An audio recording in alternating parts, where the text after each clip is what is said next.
अस्सलाम वालेकुम। आप देख रहे हैं प्रोग्राम दुनिया मेरे आगे और मैं हूं गुलाम नबी मदनी। दुनिया भर से आज की अहम और ताज़ा खबरें जिन पर आज हम अपने प्रोग्राम में बात करने जा रहे हैं, हमारे साथ शामिल होंगी। सबसे पहले बात करेंगे पाकिस्तान और भारत की कशीदगी के हवाले से। इंडिया पाकिस्तान कशीदगी और आलमी ताकतों का खौफनाक मंसूबा बेनकाब हो चुका है। इंडिया पाकिस्तान कशीदगी कौन करवा रहा है, हकायक आपको बताएंगे। गिरफ्तार भारतीय पायलट का गिरफ्तार भारतीय पायलट को क्यों रिहा किया गया, अहम तरीन इंकिशाफ सामने आया है।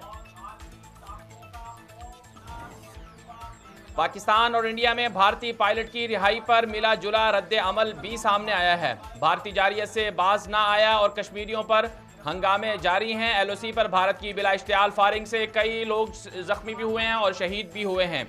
और इसके अलावा आगे बढ़ेंगे तो बात कर लेंगे तालिबान की अमेरिका के खिलाफ बड़ी कार्रवाई, दर्जनों अमरीकी मारे गए। अमेरिका, इंडिया, ईरान की अफगानिस्तान में नई मनसूबाबंदी और इसके अलावा बहुत सारे वो टॉपिक्स हैं जिन पर आज हम अपने प्रोग्राम में बात करने जा रहे हैं। अगर सबसे पहले बात कर ली जाए पाकिस्तान और भारत की कशीदगी के हवाले से, तो आपको बताएंगे हमारे पास एक रिपोर्ट भी है। वो रिपोर्ट भी आपको दिखा देते हैं कि इंडिया और पाकिस्तान की कशीदगी के पीछे कौन है। पहले वो रिपोर्ट दिले, उसके बाद वापस आते हैं, हमारे साथ रहिएगा। पाक भारत कशीदगी के पीछे कौन?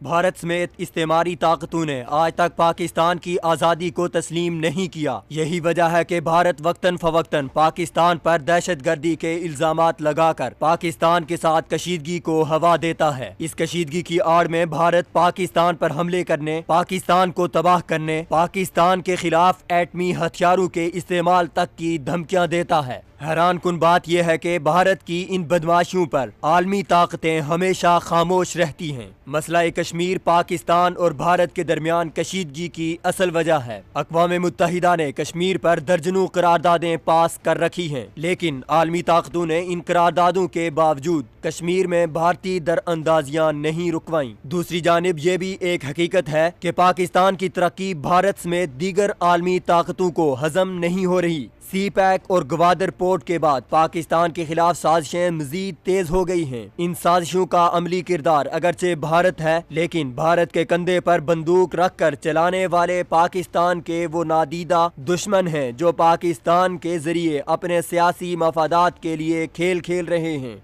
सोवियत यूनियन की अफगानिस्तान में दरअंदाजी हो या फिर अमेरिका की 9/11 की आड़ में अफगानिस्तान पर चढ़ाई, पाकिस्तान में कलदम TTP जैसे नादीदा दहशत गर्दों की पुष्टपनाही हो या फिर गुलाम, करप्ट और खाइन सियासतदानों की आबियारी, इन सब के जरिए असल हदफ पाकिस्तान को कमजोर करना और तोड़ना था। लेकिन अल्हम्दुलिल्लाह पाकिस्तान आलमी ताकतों की इन साजिशों में सुरखरू हुआ। अब जबकि सी पैक और ग्वादर पोर्ट जैसे तारीखी मंसूबों पर तेजी से काम जारी है, दूसरी तरफ पाकिस्तान में सियासी क़यादत और फौजी क़यादत एक पेज पर है। गफलत की शिकार कौम बेदार हो चुकी है। पाकिस्तान का बच्चा बच्चा दुश्मन और दोस्त में फर्क महसूस करने लगा है। तो एक मर्तबा फिर आलमी ताकतें पाकिस्तान के खिलाफ नई मनसूबा बंदी के जरिए सफ आरा हो चुकी है। इस मर्तबा अफगानिस्तान की बजाय भारतीय सरजमीन को आजमाने का फैसला किया गया है। बज़ाहिर दुनिया को ये बावर कराया जा रहा है कि अमेरिका अफगानिस्तान से इनखला चाहता है, लेकिन हकीकत यह है कि अमेरिका अफगानिस्तान में इनखला के लिए नहीं दाखिल हुआ था, बल्कि पाकिस्तान, चीन और रूस के खिलाफ प्रॉक्सी वार लड़ने के लिए अमेरिका ने अफगानिस्तान में पंजे गाड़े। अफगान तालिबान से रुसवाई के बाद अमेरिका ने अफगानिस्तान में ईरान और इंडिया को पेटी भाई के तौर पर तैयार किया ताकि बवक्ते जरूरत इन दोनों से भी काम लिया जा सके। अमेरिका की इस गेम में बरतानिया, फ्रांस और जर्मनी समेत वो तमाम ममालिक भी शामिल हैं जो रूस और चीन के यूरोप पर गलबे से लर्जा हैं। हालिया पाक भारत कशीदगी का अगर गहराई में जाकर जायजा लिया जाए तो ये हकीकत वाज़ेह हो जाती है कि भारत के कंधे पर बंदूक रखकर पाकिस्तान पर चलाई जा रही है ताकि पाकिस्तान, चीन, रूस, तुर्की और सऊदी अरब वगैरह ममालिक के बनते हुए नए इत्तेहाद को शिकस्त दी जा सके। जी हाँ नाज़रीन किराम, आपने देखा कि पाकिस्तान और भारत की कशीदगी के पीछे कौन है और वो हकायक हैं जिनके बारे में शायद दुनिया नहीं जानती। और हमें बताया ये जाता है कि पाकिस्तान और भारत की कशीदगी जो है दरअसल मसला कश्मीर के हवाले से है। या पाकिस्तान और भारत के दरमियान कुछ और मसाइल हैं। हमारे साथ मेहमान भी मौजूद होंगे, लेकिन मेहमानों से पहले जाने से पहले एक मुख्तसर सी ब्रेक ले लेते हैं। ब्रेक के बाद वापस आते हैं तो फिर बात करेंगे। हमारे साथ रहिएगा।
जी हाँ नाज़रीन किराम, बात कर रहे हैं आज पाकिस्तान और भारत की कशीदगी के हवाले से, और साथ साथ ये भी बात करने की कोशिश कर रहे हैं आज कि भारतीय पायलट को क्यों रिहा किया गया। क्या किसी का दबाव था जिसकी वजह से भारतीय पायलट को रिहा कर दिया गया?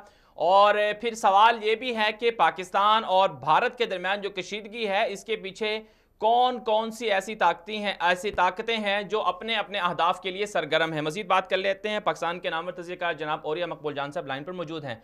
और साहब बहुत बहुत शुक्रिया आपको, आपने हमें वक्त दिया। ये फरमाइए कि पाकिस्तान और भारत के दरमियान कशीदगी है, और इस कशीदगी के पीछे आप क्या समझते हैं कि सिर्फ मसला कश्मीर है या फिर खित्ते के अंदर कोई और गेम चल रही है कि पाकिस्तान तरक्की ना करे, उस तरक्की को रोका जाए? देखिए, दो तीन चीजें हैं। पहली बात तो ये है कि खुद जो आरएसएस का एजेंडा था, जो 1940 से लेके 1973 तक उनके दो बड़े राइटर जो लिखते थे, एक तो सावरकर और एक गोलवाकर जो था, ये दोनों ने एक कहा था कि ये जो नेशन स्टेट्स का तस्वर है, जिसमें यह है कि ये एक बरसगीर पाको हिंद है और इसमें जो लोग भी यहाँ रहते हैं वो एक कौम है, ये गलत है जो नेहरू और गांधी पेश करते हैं। और असल मतलब यह है कि ये एक देवताओं की सरजमीन है जहाँ सिर्फ हिंदू रहना चाहिए, और उन्होंने राष्ट्रीय राज का तस्वर दिया था, राष्ट्रीय सभा का तस्वर दिया था। उसके मुताबिक वो चाहते हैं कि जो कॉन्स्टिट्यूशन है ये इसको सही तरह ड्राफ्ट नहीं हो सका, इसको रीड्राफ्ट करना चाहिए। कॉन्स्टिट्यूशन रीड्राफ्ट करने के लिए तीन चीजें चाहिए। राज्यसभा में 2/3 मेजॉरिटी चाहिए, वो उनको मिल जाएगी क्योंकि जाहिर बात है अभी जो होंगे तो उसमें उनकी स्टेट्स हैं वो उनके साथ हैं, 29 में से 22। 50% स्टेट्स का हाथ साथ होना चाहिए, वो ऑलरेडी उनके पास है। तो ये जो इलेक्शंस होने हैं इसमें उनको लोकसभा में 2/3 मेजॉरिटी चाहिए। इसके लिए हमने 1 साल 1.5 साल पहले भी कहा था कि रूसी जंग लड़ेगा और एंटी मुस्लिम और एंटी पाकिस्तान फीलिंग की बुनियाद पर लड़ेगा, ताकि 2/3 मेजॉरिटी लेके कॉन्स्टिट्यूशन को रीड्राफ्ट कर ले। ये पहले दफा ऐसा हो रहा है किसी पार्टी को इस तरह की अक्सरियत मिल रही है जो हिंदुत्व वाली, और इस जंग की बुनियाद के ऊपर वो चाहेंगे कि यहाँ पर हिंदू सिर्फ नेशनलिटी दे सके और कोई ना ले। जो मुसलमान रहेगा, जो ईसाई रहना चाहेगा, उसको कौमी वतन नहीं दे, वतन यानी कौमियत नहीं देंगे।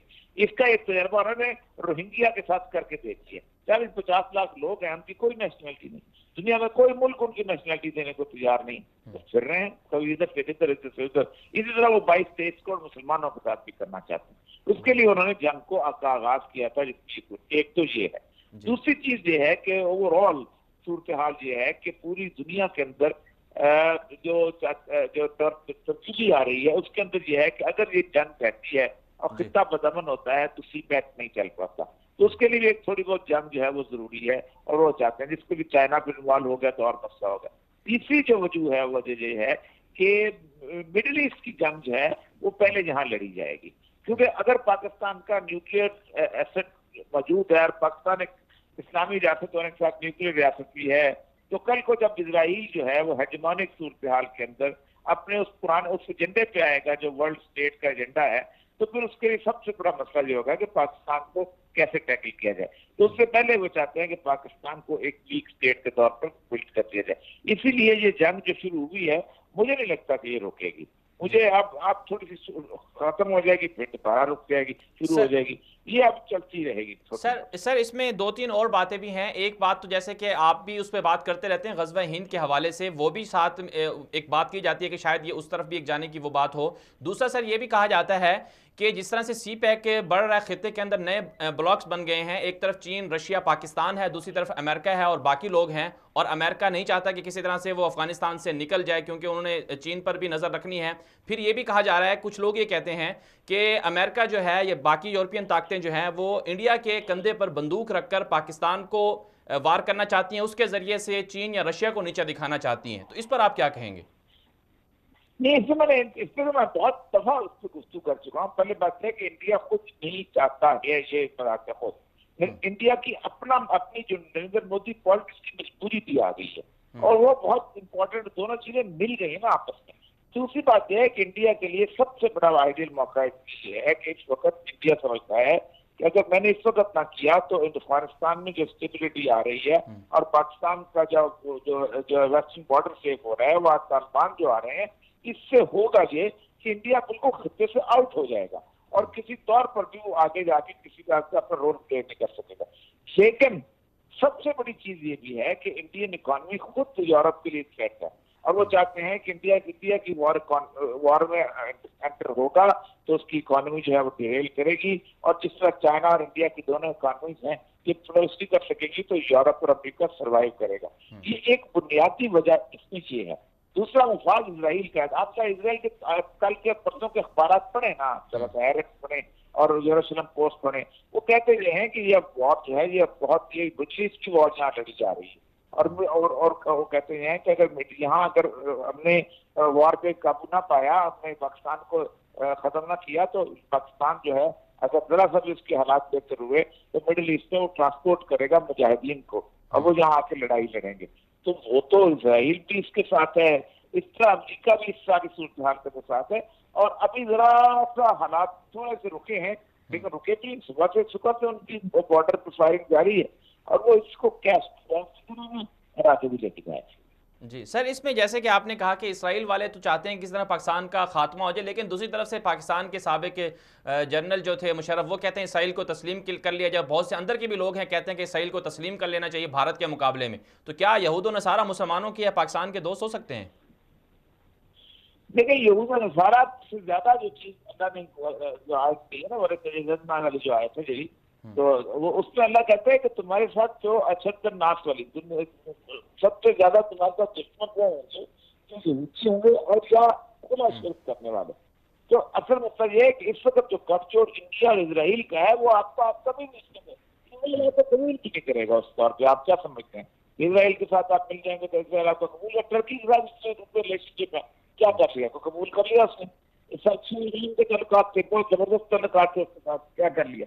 आप मुझे बताइए कि अभी जो यमन का मामले के अंदर सऊदी अरब के साथ उसके तल्लुकात ठीक हुए, क्या उसने यमन के मामले में सऊदी अरब को सपोर्ट किया? नहीं किया ना। मसला सारा यही है कि इसराइल जो है वो बुनियादी तौर पर अपने उस अकायद के ऊपर बहुत फर्म है और आप खुद सोचे ना, पूरी दुनिया के यहूदी अपनी आराम सोच छोड़ के, अपनी आसाइश छोड़ के, अपना कारोबार छोड़ के, अपनी खूबसूरत जिंदगी, बड़े बड़े शहर पेरिस छोड़ के, लंदन छोड़ के, बर्लिन छोड़ के, वो जाके वहां पर रेगिस्तान में जाके बैठे हुए।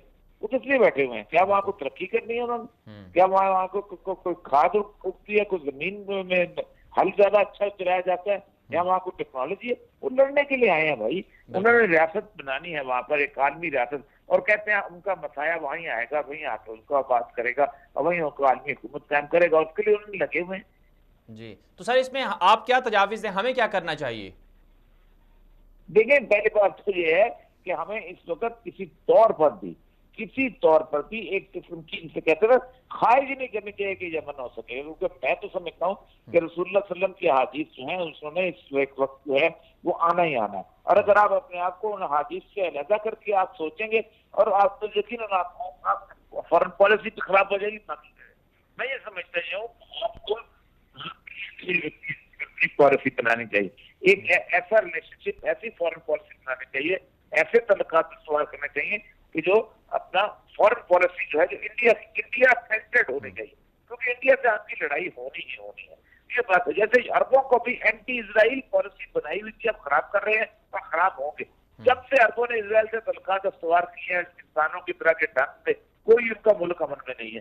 ना शाम अमन में है, ना इराक अमन में है, ना मिस्र अमन में है, ना उर्दन अमन में है, ना लीबिया अमन में है। जब से उन्होंने जब तक इसराइल के खिलाफ थे, इराक में सद्दाम हुसैन बैठा था, बड़े स्ट्रॉन्ग थे, वहाँ असद बैठा हुआ स्ट्रॉन्ग थे, वहाँ नासर बैठा हुआ स्ट्रॉन्ग थे, तब तक यहाँ फैसल बैठा हुआ स्ट्रॉन्ग थे। जब से उन्होंने दोस्ती शुरू किया, उनकी तबाही बर्बादी कर देना शुरू हो गए। चलें, और ये साहब आपका बहुत बहुत शुक्रिया, आपने बहुत अच्छी गुफ्तगू की और वक्त दिया आपने हमें। ये थे हमारे साथ औरिया मकबूल जान साहब। नाज़रीन किराम, पाकिस्तान और इंडिया के दरमियान जो कशीदगी है, इसके पीछे बहुत ख़तरनाक मंसूबे और साजिशें हैं। लेकिन आगे बढ़ते हुए मजीद भी बात करेंगे कि LOC पर जो है वो फायरिंग हो रही है, इश्तियाल अंगेज़ी है। पाकिस्तान ने तो भारत के पायलट को रिहा कर दिया, लेकिन भारत पाकिस्तान के खिलाफ क्या साजिशें कर रहा है और भारत आलमी कवानीन को किस तरह से रौंद रहा है, ये हम आपको एक रिपोर्ट में दिखा देते हैं। रिपोर्ट देखिए, उसके बाद वापस आते हैं, हमारे साथ रहिएगा।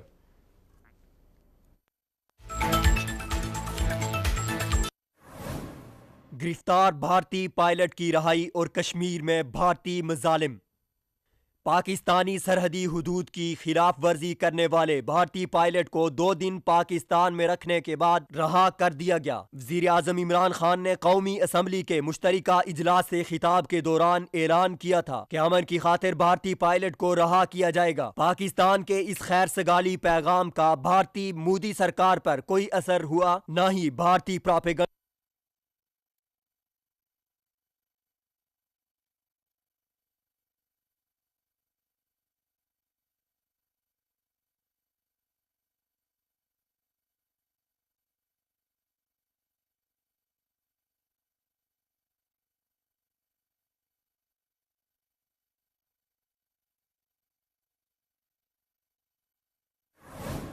गिरफ्तार भारतीय पायलट की रिहाई और कश्मीर में भारतीय मजालिम।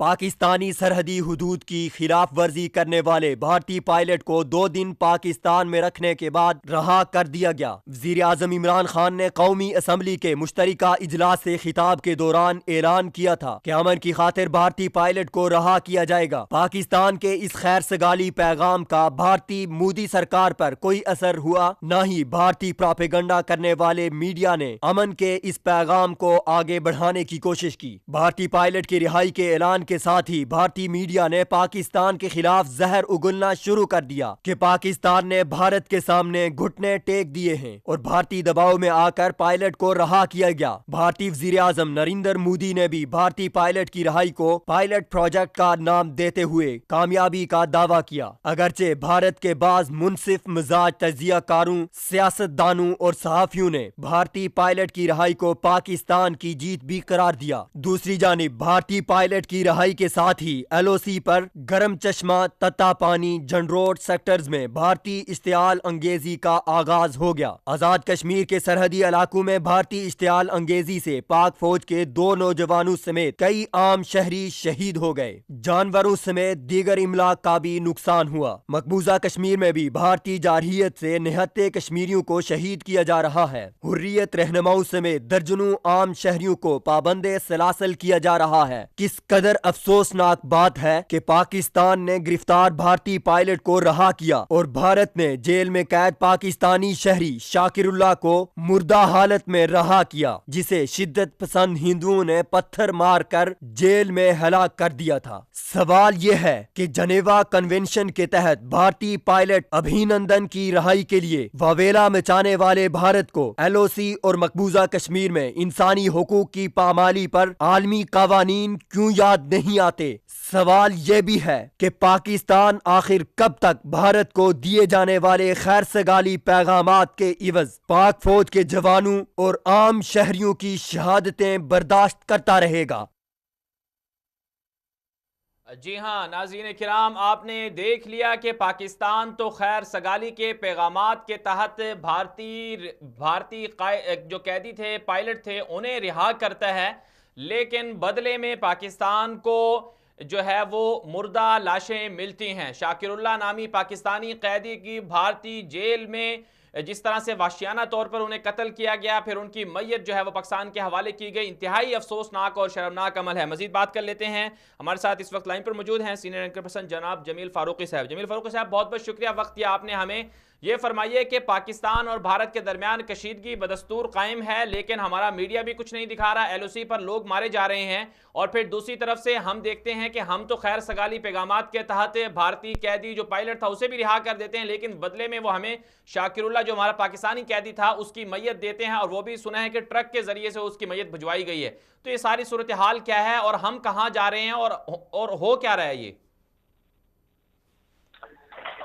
आके देखो मेरे जिस्म बेजान को, आके देखो मेरे जिस्म बेजान को, इस सुलगते हुए वतन वीरान को, वो वतन जिसके बेबस मकीनों ने भी अपने ख्वाबों के मुर्दे दफन कर दिए, सारे सपने भी नजरे कफन कर दिए।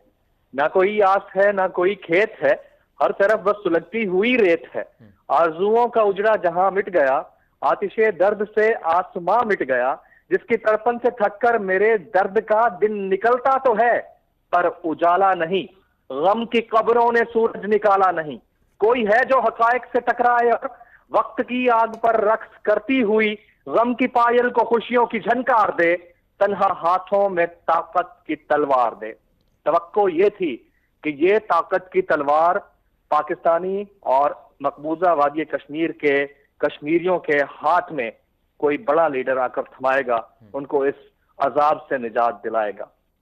हम हमेशा अमन के पयाम्बर रहे हैं। हमने हमेशा ये कोशिश की कि हमारी तरफ से किसी किस्म का ऑफेंस ना हो। हम हमेशा डिफेंसिव रहे, डिफेंसिव रहना भी चाहिए था। एक छोटा मुल्क है, 22 करोड़ उसकी आबादी है, आपके बराबर में पड़ोसी है, उसकी 1.5 अरब के करीब आबादी है और इंतहा पसंद आबादी है। वो अपने आप को सेकुलर डेमोक्रेसी कहता है, वो अपने आप को दुनिया की सबसे बड़ी मईशत और जमहूरियत गर्दाने का दावा करता है। वो हमेशा ढिठाई पर मजबूर करता है। वो हमेशा आपको और हमें पिंच करता है कि किसी तरह हम जंग की तरफ लपकें, जंग की तरफ बढ़ें। लेकिन वो इवेंट या मोमेंट कब आता है? वो इवेंट या मोमेंट उस वक्त आता है जब या तो उनके इलेक्शन नजदीक होते हैं या उनके यहाँ मामलात इस अंदाज से चल रहे होते हैं कि कोई ना कोई उन्हें पॉलिटिकल स्टंट चाहिए होता है। उस पॉलिटिकल स्टंट को पूरा करने के लिए उन्हें चंद लोग मारने भी पड़े तो मार सकते हैं, चंद लोगों को गिराना भी पड़े तो गिरा सकते हैं, अपनी सेना या सिपाह के गर्दनें कटवानी भी पड़े तो कटवा सकते हैं। आप इस बात से अंदाजा लगाइए कि हमारी तरफ से अच्छाई का सलूक करते हुए उनके विंग कमांडर अभिनंदन को उनके हवाले 24 घंटे के अंदर कर दिया गया। वॉर प्रिजनर था। जेनेवा कन्वेंशन के मामलात को भी मद्देनजर रखा जाए तो भी अगर हम चाहें तो उसको कम से कम 1 साल के लिए अपने पास डिटेन कर सकते हैं। ये हमारा ऑफिशियल राइट है एज एन इंडिपेंडेंट टेरिटरी। अगर हमारा इंडिपेंडेंट पब्लिक ये चाहती तो उस मॉब मोबिलाइजेशन के तहत उस बंदे को यहां मारा भी जा सकता था। अगर इंडिया के जेल के अंदर शाकिरुल्लाह को एक कश्मीरी जिहादी की हैसियत से ट्रीट करते हुए उसका मर्डर किया जा सकता है, तो एक ऐसा शख्स जो अपने MiG-21 के ऊपर बॉम्ब लादकर पाकिस्तान के यानी आजाद जम्मू कश्मीर के इलाके को टारगेट करने के लिए आया था, क्या उसको टेररिस्ट करार देकर लोग मॉब मोबिलिटी के तहत मार नहीं सकते थे? मार सकते थे। वो शख्स हमारी कस्टडी में आया, एक विंग कमांडर की हैसियत से उसे कॉफी पिलाई गई, उसे चाय पिलाई गई, उसका ट्रीटमेंट किया गया, उसका ECG किया गया। हमारे पाकिस्तानी अफवाज के सोल्जर्स यानी कैप्टन से लेकर सोल्जर्स ने सब ने उसके साथ सेल्फीज बनाई, उसको ये अंडरस्टैंड कराया। दे मेड हिम अंडरस्टैंड कि देखो तुम अपनी टेरिटरी में नहीं हमारी टेरिटरी में हो, हम प्रोफेशनल फौज हैं, हम अपने इलाके में गिरे हुए शख्स को मारना तो दरकिनार, उसको हाथ उठाना भी उस पर गवारा नहीं करते, हम तुम्हें बिल्कुल सही सलामत तुम्हारे वतन के हवाले कर देंगे, तुम्हारे बासियों के हवाले कर देंगे। उन्होंने जवाब में क्या किया? आपको एक खैर सगाली के जज्बे का जवाब क्या दिया? आप यहां से जिंदा सलामत उनका एक एक्टिंग विंग कमांडर वापस कर देते हैं और वो जवाब में आपको एक जिहादी कश्मीरी की लाश ट्रक में भेजकर आपके हवाले कर देते हैं। ये है कंपैरिजन बर्ताव का दो ममालिक के दरमियान। लेकिन अब बात यहां पर बड़ी इंपॉर्टेंट मैं करने जा रहा हूं, और वो बात यह है कि दो इक्वल माइंडसेट्स के दरमियान तो तबादला हो सकता है मुज़ाकरात का भी और बर्ताव का भी, लेकिन माइंडसेट इक्वल होने चाहिए। There should be a balanced equation. कभी अनबैलेंस्ड इक्वेशन मैथमेटिकली और स्टैटिस्टिकली कैलकुलेट नहीं की जा सकती। यही मामला है दो नेशंस का, और वो दो नेशंस हैं, एक जो आइडियोलॉजी पर बनी यानी दो कौमी नजरिए पर पाकिस्तान यानी इस्लामी मुमलिकत है पाकिस्तान, और दूसरी थी हिंदुस्तान।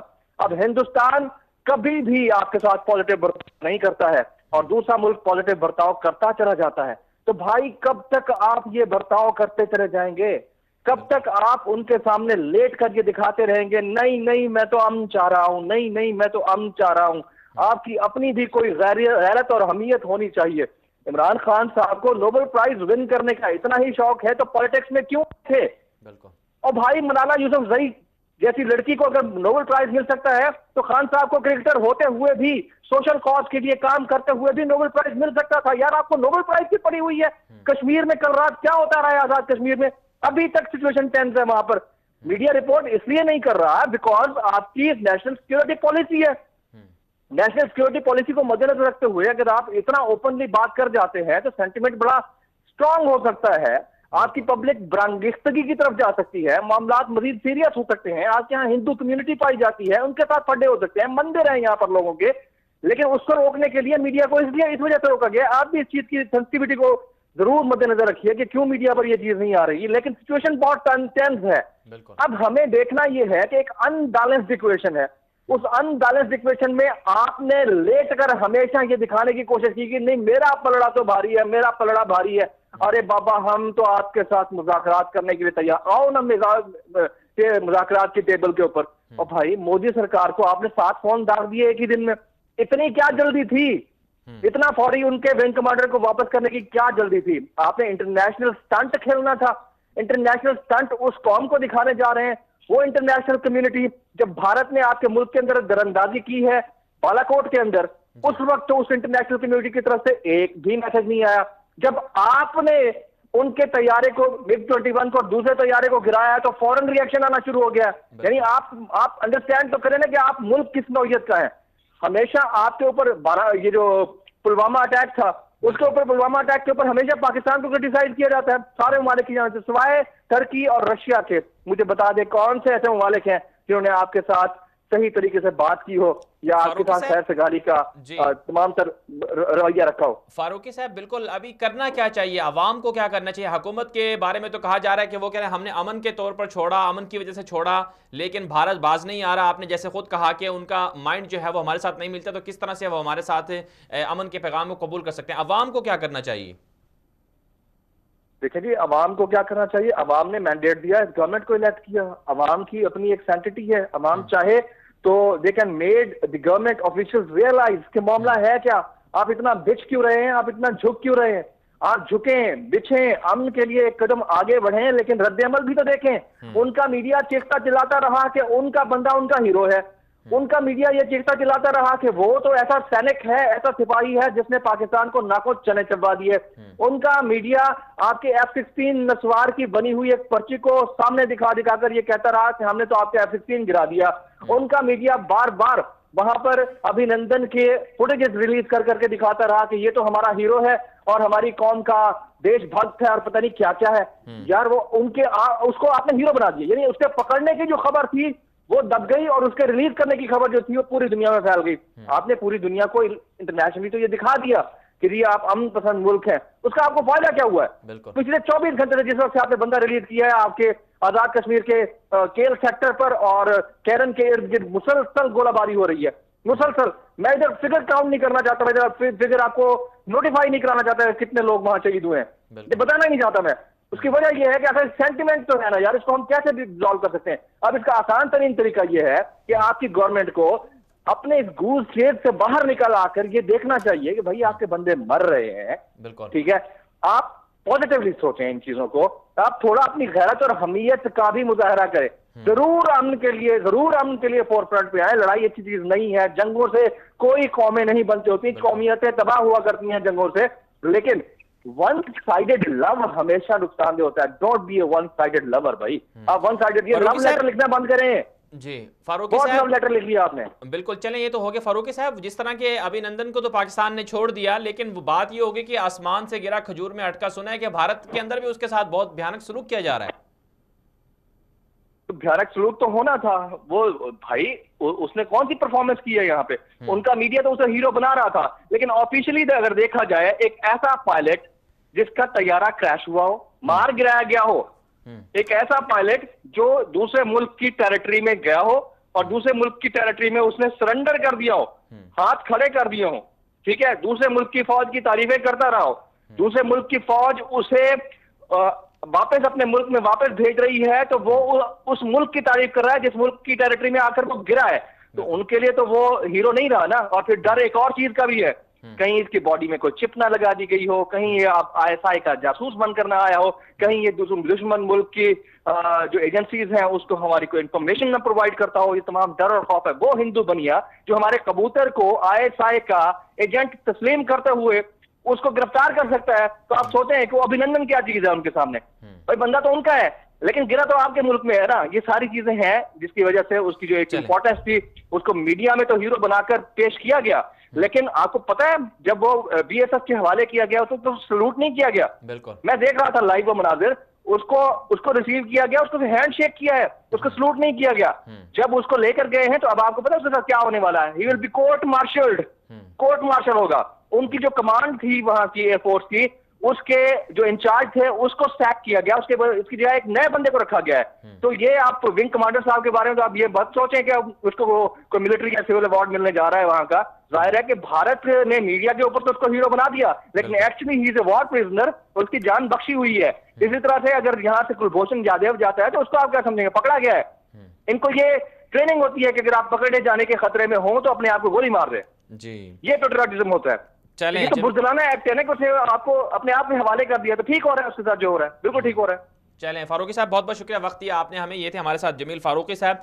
नाज़रीन किराम, इंडिया पाकिस्तान के साथ जंग चाहता है, लेकिन सवाल बहुत बड़ा है कि इंडिया पाकिस्तान के साथ क्या खुद ही जंग चाहता है या फिर इंडिया के कंधे पर कोई ताकत है जो उसके इंडिया के कंधे पर बंदूक रखकर पाकिस्तान पर चलाना चाहती है। फिर पाकिस्तान के रास्ते से किन किन ममालिक को असरअंदाज किया जा रहा है। ये खौफनाक हकायक वो हैं जिस पर अगर संजीदगी से गौर किया जाए तो पाकिस्तान को इस पर बहुत कुछ सोचने पर मजबूर किया जा सकता है। फिर पाकिस्तान के अवाम के लिए भी ये अलार्मिंग सूरत हाल है कि इंडिया के जरिए से पाकिस्तान को कमज़ोर करने की क्यों साजिश की जा रही है। मजीद बात कर लेते हैं। सैफुल्लाह खालिद साहब मारूफ तज़कियाकार सहाफ़ी हमारे साथ लाइन पर मौजूद हैं। सैफुल्लाह साहब, बहुत बहुत शुक्रिया वक्त दिया आपने हमें। ये फरमाए कि जिस तरह से पाक भारत कशीदगी चल रही है, तो आप क्या समझते हैं कि ये सिर्फ और सिर्फ भारत के अंदर इंतखाबात जो चल रहे हैं सिर्फ उसकी वजह से भारत पाकिस्तान के साथ जंग चाहता है, ये धमकियां दे रहा है, या पीछे फिर जिस तरह से हम सुन रहे हैं कि अमेरिका भारत के कंधे पर बंदूक रखकर पाकिस्तान को मारना चाहता है, फिर इंडिया और चाइना और रशिया का जो ब्लॉक पाकिस्तान के साथ है उसको जरा खराब करना चाहता है, ये सारी सूरत हाल है क्या? पीछे कौन कौन सी ताकतें अपने मफादात के लिए सरगर्म है? बिस्मिल्लाहिर्रहमानिर्रहीम। मद्दी साहब, आपने एक हद तक बात क्लियर कर दी। असल जो मोटिव है इसका पाकिस्तान के साथ जो इस वक्त बदमाशी हो रही है, बज़ाहिर तो उसका एक यही मोटिव बताया जा रहा है कि इंडिया में इलेक्शन हो रहे हैं और मोदी इलेक्शन जीतना चाह रहे हैं, लेकिन सिर्फ यही एक वजह नहीं है इस सारे मामले की। असल में मोदी को इस वक्त इस्तेमाल करना जरा आसान था। उसको ये दिखाया गया कि भाई नेक्स्ट टर्न तुम नहीं जीत सकते अगर पाकिस्तान के खिलाफ ऐसा माहौल पैदा ना करो।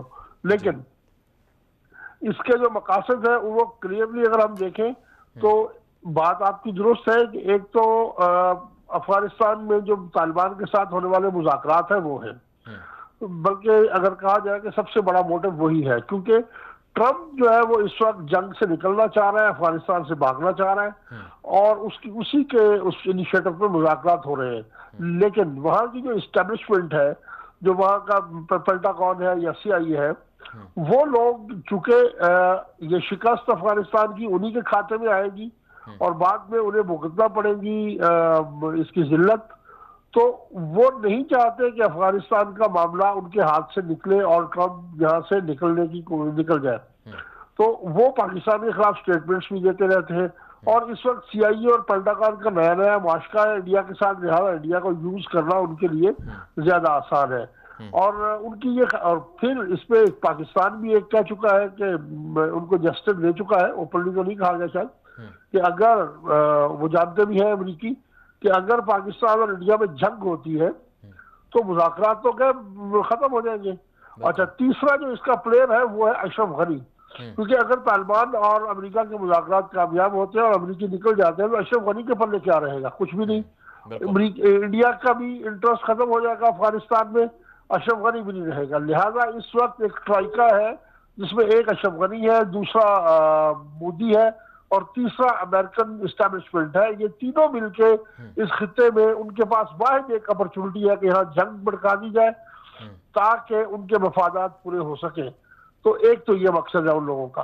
दूसरा ये है कि पाकिस्तान जो है इस वक्त इक्तिसादी तौर पे इस वक्त पाकिस्तान जो है वो टेक ऑफ की पोजीशन में जा रहा है। आपने देखा मोहम्मद बिन सलमान पाकिस्तान तशरीफ लाए, अभी 23 मार्च को आ रहे हैं, रशिया के प्रेसिडेंट आ रहे हैं, वो अपना महातीर तशरीफ ला रहे हैं, महातीर के बाद तैयब एर्दोगान आ रहे हैं। और इस वक्त जिस दिन ये मामला हुआ, इंडिया ने क्लेम किया कि उन्होंने पाकिस्तान में हमला किया है, उस दिन भी इस्लामाबाद में एक बहुत बड़ा तजारती डेलीगेशन मौजूद था।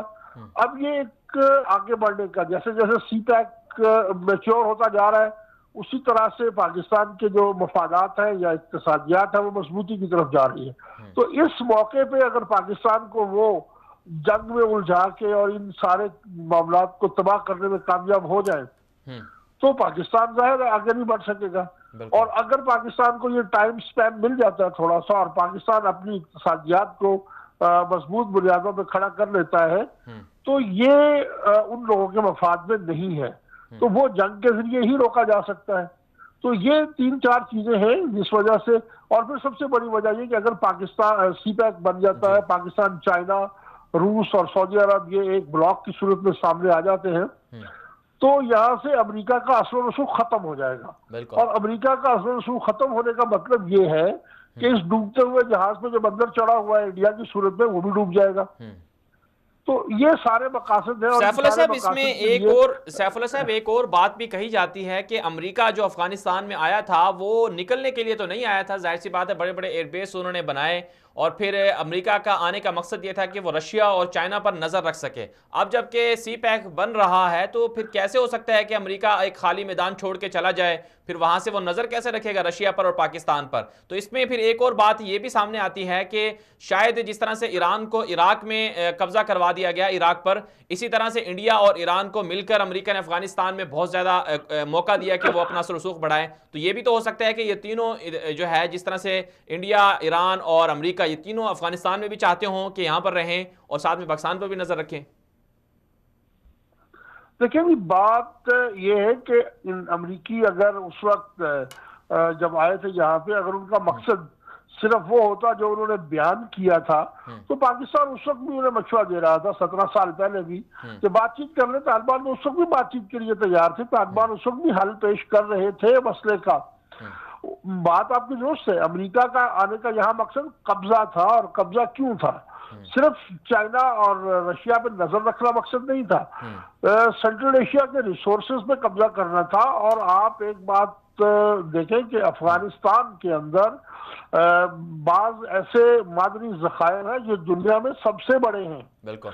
और यहाँ हीरे जवाहरात के ऐसे ऐसे ज़खायर हैं कि पूरी दुनिया में नहीं है। एक रेयर मेटल है जो दुनिया में ये आपके जो मोबाइल की और लैपटॉप की स्क्रीन में यूज होता है, वो सबसे ज्यादा दुनिया में अफगानिस्तान में निकल रहा है और बहुत शानदार है। यानी इस तरह से मैं पिछले दिनों एक स्टडी कर रहा था किसी एक स्टोरी पे, तो अफगानिस्तान का कोई सूबा ऐसा नहीं है जिसके पास ये अल्लाह के दिए हुए खजाने ना हो। अमरीकियों ने एक सर्वे करवाया था जो उनके सैटेलाइट के जरिए से, उस सर्वे की रिपोर्ट मैंने पढ़ी, उसमें ये सारा कुछ था। तो ये सब भी तो उन्होंने कब्जा करना था ना। अब वो अगर निकल रहे हैं तो वो इसलिए नहीं निकल रहे हैं कि उनके दिल में कोई इंसानियत का दर्द जाग उठा है या उन्हें अफगानिस्तान से मोहब्बत हो गई है। वो इसलिए निकल रहे हैं कि वो 17 साल तक अपनी लाशें उठाने के सिवा यहाँ कुछ नहीं कर सके। अब देखिए, जैसे ही तालिबान मुज़ाकरात में बैठे, तालिबान ने उनके साथ बातचीत शुरू की, तो आपने देखा कि अमेरिकन एस्टेब्लिशमेंट ने इधर उधर की बातें करना शुरू कर दी। बिल्कुल मुखालफत की, बाकायदा ट्रम्प की मुखालफत की गई पेंटागन की तरफ से। जी, बाकायदा हुआ। और अब उसका नतीजा देख रहे हैं। अब 2 दिन से तालिबान ने उन्हें बता दिया ना कि हम कितने थके हुए। हेलमंद में 200 के करीब अमवात की इतलात है, अभी कंफर्म तो नहीं हुई, लेकिन अभी भी फाइट तो चल रही है वहाँ अमेरिकन कैंप के ऊपर। बिल्कुल। तो सैफुल्लाह साहब, एक तरफ से ये क्या, ये तालिबान के साथ ही क्या चल रहा है? तालिबान कर क्या रहे हैं अमेरिका के साथ? एक तरफ से टेबल पे बैठे हुए मुज़ाकरात कर रहे हैं, दूसरी तरफ से उनके फौजियों को मार रहे हैं। देखिए, ये एक बड़ी दिलचस्प सिचुएशन है। अमेरिकी तालिबान से मांग रहे हैं जंग बंदी, और तालिबान जो है वो किसी नतीजे पर पहुंचे बगैर जंग बंदी करने पर तैयार नहीं है।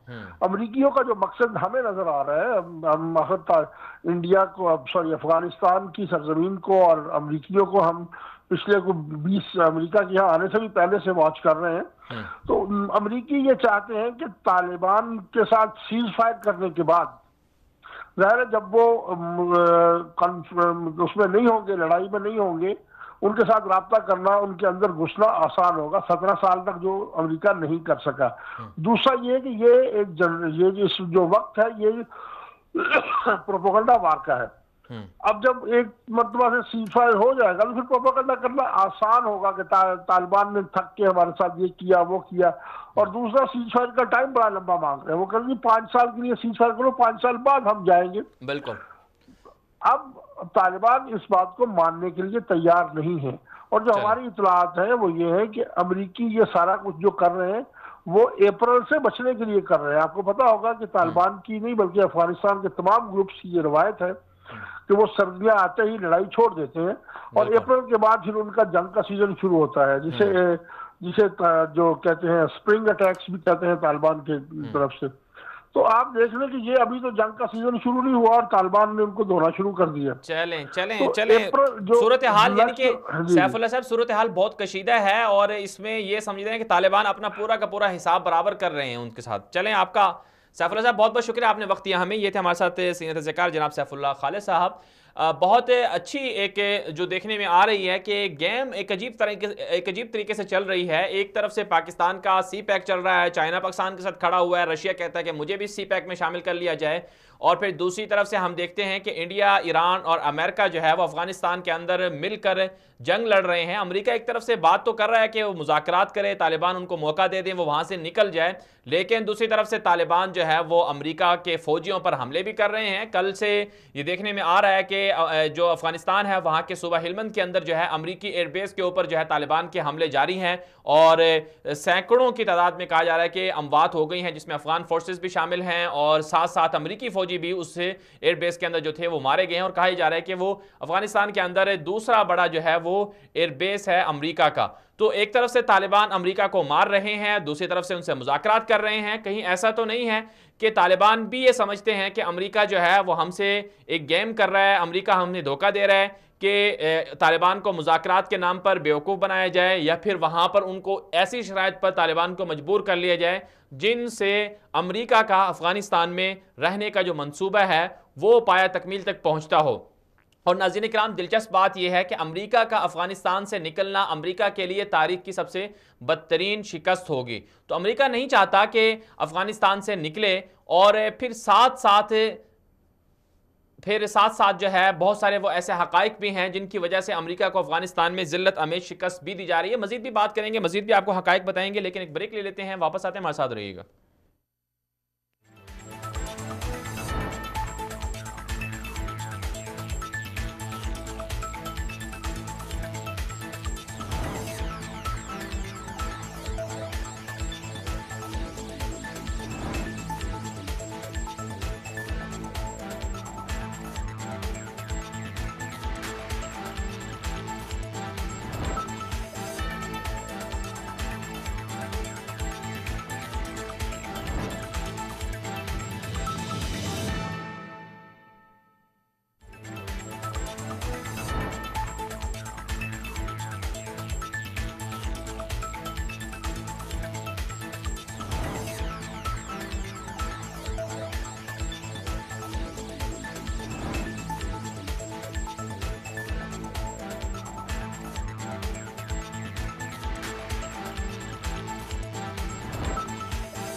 गिरफ्तार भारतीय पायलट की रिहाई और कश्मीर में भारतीय मजालिम।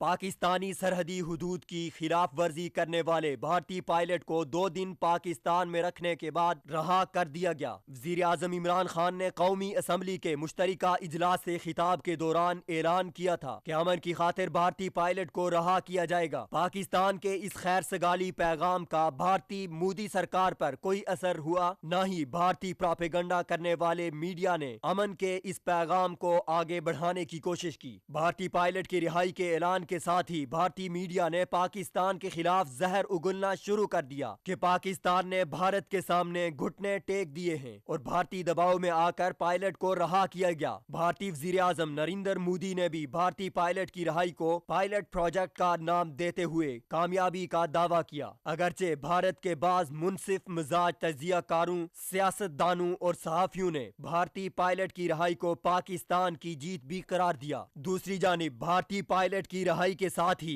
LOC पर गरम चश्मा, तत्ता पानी, जनरोड सेक्टर्स में भारतीय इश्तियाल अंगेजी का आगाज हो गया। आजाद कश्मीर के सरहदी इलाकों में भारतीय इश्तियाल अंगेजी से पाक फौज के 2 नौजवानों समेत कई आम शहरी शहीद हो गए। जानवरों समेत दीगर इमलाक का भी नुकसान हुआ। मकबूजा कश्मीर में भी भारतीय जारहियत से निहत्ते कश्मीरियों को शहीद किया जा रहा है। हुर्रियत रहनुमाओं समेत दर्जनों आम शहरियों को पाबंदे सलासल किया जा रहा है। किस कदर अफसोसनाक बात है कि पाकिस्तान ने गिरफ्तार भारतीय पायलट को रहा किया और भारत ने जेल में कैद पाकिस्तानी शहरी शाकिरुल्लाह को मुर्दा हालत में रहा किया, जिसे शिद्दत पसंद हिंदुओं ने पत्थर मार कर जेल में हलाक कर दिया था। सवाल यह है कि जनेवा कन्वेंशन के तहत भारतीय पायलट अभिनंदन की रिहाई के लिए वावेला मचाने वाले भारत को LOC और मकबूजा कश्मीर में इंसानी हुकूक की पामाली पर आलमी कावानीन क्यों याद नहीं आते।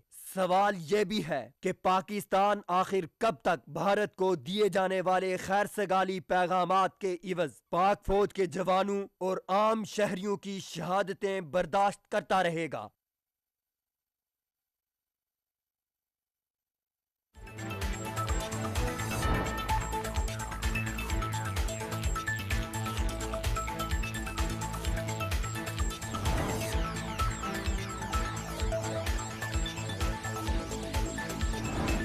हाँ नाज़रीन किराम, आज हमने बात की है इंडिया पाकिस्तान कशीदगी के पीछे आलमी ताकतों का क्या मंसूबा है।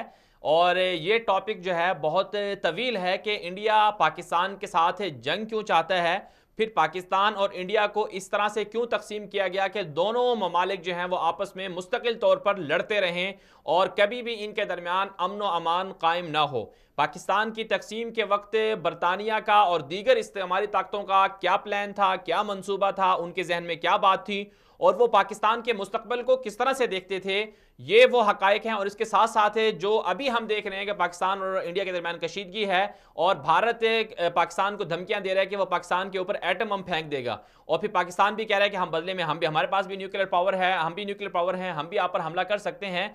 अब इसके पीछे अहदाफ क्या हैं, मकासद क्या हैं, कौन कौन सी ताकतें हैं जो भारत और पाकिस्तान के जरिए से अपने अपने मफादात का हुसूल चाहती हैं, इस पर हमने कुछ तो आज बात कर ली है और बाकी इंशाल्लाह कल अपने प्रोग्राम में मजीद भी हकायक आपके सामने रखेंगे कि अमेरिका और इंडिया के आपस में क्या रिलेशन है और इसी तरह से चाइना और इंडिया के आपस में क्या रिलेशन है। फिर साथ साथ हम आपको कल के प्रोग्राम में ये भी बताएंगे कि जो इंडिया है वो इसराइल के साथ किस तरह से ताल्लुकात रखता है और इसराइल इंडिया के जरिए से पाकिस्तान को क्यों तबाह करना चाहता है। फिर हम ये भी कल के प्रोग्राम में जायजा लेने की कोशिश करेंगे कि क्या वाकई चाइना जो है वो पाकिस्तान का दोस्त है या फिर चाइना भी अपने मकासद के हुसूल के लिए इंडिया की मदद करता रहता है। ये कल के प्रोग्राम में इंशाल्लाह इस पर मजीद भी आपके सामने हकायक रखेंगे। लेकिन चूंकि आज प्रोग्राम का वक्त खत्म हो चुका है, इस हवाले से दुनिया में के प्रोग्राम के हवाले से अगर आप हमें फीडबैक देना चाहते हैं और कल के प्रोग्राम में अगर आप भी शिरकत करना चाहते हैं तो हमारे ऑफिशियल जो अकाउंट्स हैं वो आपको हमारी स्क्रीन पर नजर आ रहे हैं। जीमेल के जरिए से आप रब्ता कर सकते हैं दुनिया मेरे आगे जो हमारा ईमेल एड्रेस है और साथ साथ दुनिया मेरा के नाम से जो हमारा ऑफिशियल फेसबुक पेज है उसके जरिए से भी आप हम तक